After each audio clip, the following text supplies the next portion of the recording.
Oh, finally wins a title. Such a talent.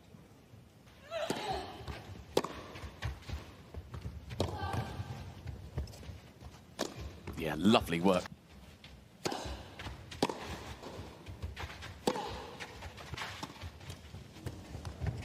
Now, oh, the moment it left Fernandez's racket, that was going to be a winner.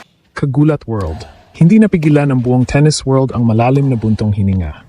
Pero sa Pilipinas, may dahilan pa rin para ngumiti. Sa gitna ng spotlight ng Porsche Tennis Grand Prix, sa Stuttgart, Germany, isang kakaibang laban ang nasaksihan ng mundo.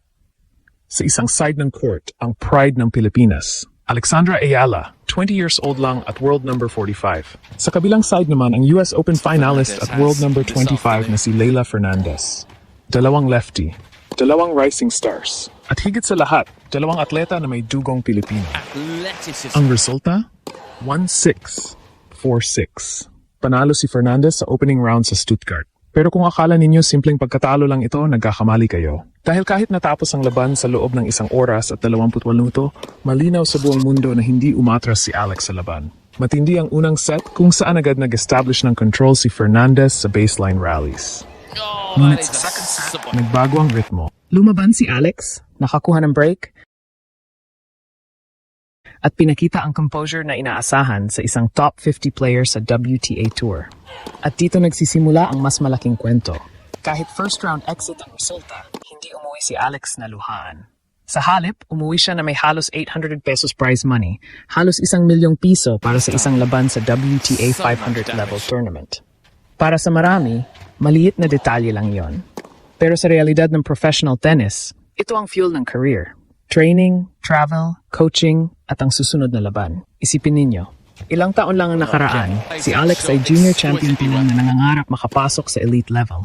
Ngayon, siya na ang highest-ranked Filipina sa kasaysayan ng WTA. Umabot pa sa career high na number 29 nitong 2026. Kaya kahit napabuntong hininga ang tennis world sa scoreline, may ibang nakikita ang mga Pinoy fans. Hindi ito pagtatapos. Ito ay bahagi ng pag-akyat. Dahil ang laban na ito laban kay Fernandez ay hindi lang tungkol sa panalo o talo. Ito ay tungkol sa exposure sa pinakamataas na level ng tennis. Ang klaseng laban na hinuhubog ang isang player para sa mas malalaking entablado. At ngayon, paparating na ang susunod na kabanata. Ang clay swing ng WTA ay nagsisimula pa lang. At ang susunod na target ni Alex, ang higanteng torneo sa Spain, ang Madrid Open, isang WTA 1000 battlefield, kung saan mas malalaki ang puntos, mas matitindi ang kalaban, at mas mataas ang pusta. Kung titignan sa mas malalim na perspective, ang laban na ito ay malinaw na learning battle para kay Alex laban sa isang mas experienced na WTA contender na si Leylah Fernandez. Sa unang set, lumabas ang difference sa match rhythm. Mas mabilis mag-adjust si Fernandez sa indoor clay conditions ng Porsche Tennis Grand Prix gamit ang flatter ground strokes para kontrolin ang baseline rallies.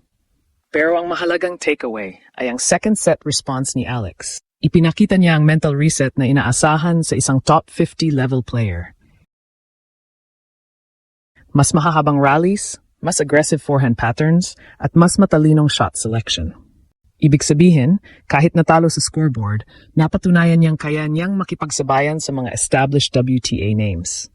Sa professional tennis, ganitong klaseng matches ang nagde-develop ng elite competitors. Habang papasok ang clay swing ng season, ang exposure na ito sa WTA 500 level ay malaking hakbang para sa patuloy na pag-angat ni Alex sa world rankings at confidence sa mas malalaking torneo. Kaya kababayan, tandaan natin ito. Minsan sa tennis, ang scoreline ay parang ulap, mabilis lumipas. Pero ang journey ng isang atleta na binubuhat ang bandera ng Pilipinas sa world stage, yun ang bagyo na patuloy pang lumalakas. At kung ito ang simula ng clay season ni Alex, handa na ba ang mundo sa susunod niyang pagsabog?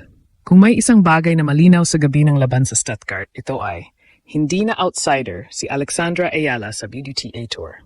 Pagpasok pa lang niya sa court ng Porsche Arena, ramdam agad ang energy. Hindi ito typical first round match na tahimik lang ang crowd. May mga bandila ng Pilipinas na kumakaway sa stands. May mga Pinoy fans na dumayo mula sa iba't ibang parte ng Europe. At bawat rally na pinapanalo ni Alex, may sumisigaw ng Vamos Alex. Ibig sabihin lang nito, may bagong pangalan na sinusubaybayan ang tennis world. Sa kabilang side ng net, hindi basta kalaban ang naghihintay.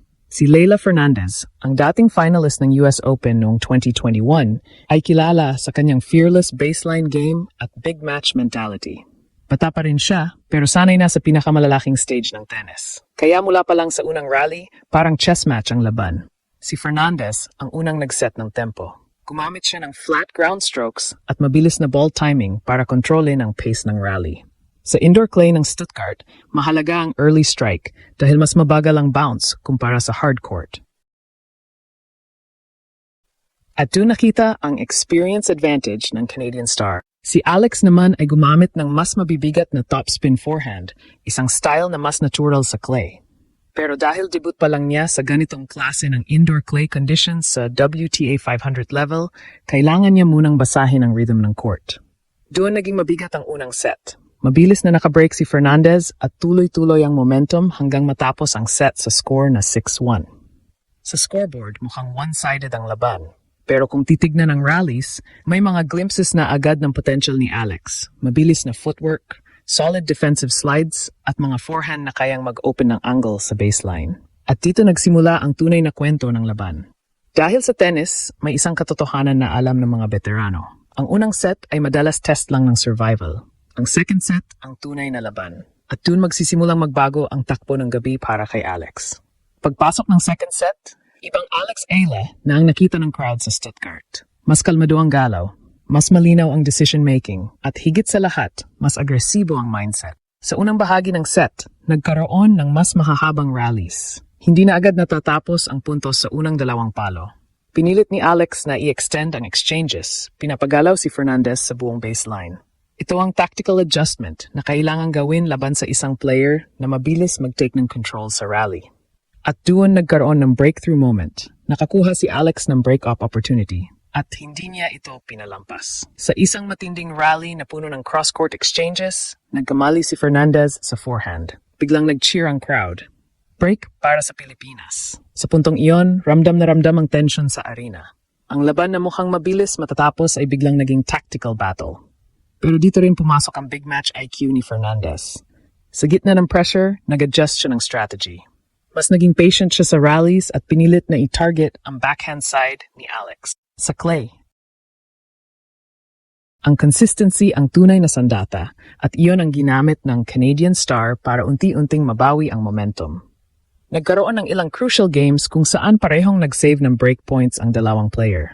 Ibig sabihin, kahit lamang si Fernandez sa experience, hindi niya basta-basta mabasag ang depensa ng Pinay star. Hanggang sa dumating ang deciding stretch ng set. Sa score na 4-4, naging mas mahigpit ang bawat rally. Isang maliit na error lang ang pwedeng magbago ng takbo ng laban. At doon muling nagpakita ng composure si Fernandez para makuha ang crucial break na magdadala sa kanya sa 6-4 finish sa second set. Game, set, match. Pero kahit tapos na ang laban, may isang bagay na malinaw sa mga nanood. Hindi ito simpleng panalo ng isang mas mataas ang ranking. Ito ay laban kung saan nakita ng tennis world na may bagong challenger na paparating sa elite level ng sport. At ang pangalan niya, Alexandra Yala.